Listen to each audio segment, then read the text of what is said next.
Nancy writes the following equations to solve 37 plus 14. 30 plus 10 equals 40 plus 7 equals 47 plus 4 equals 51.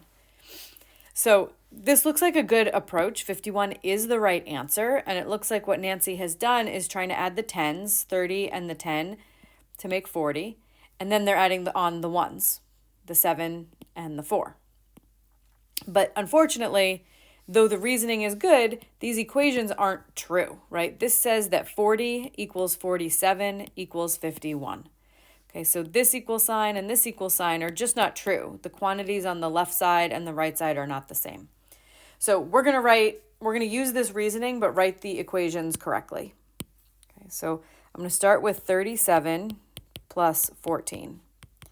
Okay, and Nancy's reasoning was to look at the tens first. So I'm going to break this into tens and ones. And then I'm going to use the commutative property to group the tens together. So I have 30 plus 10 plus 7 plus 4.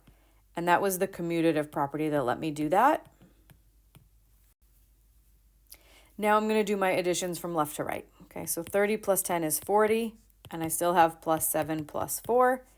And 40 plus 7 is 47, still have the plus 4. 47 plus 4 is 51.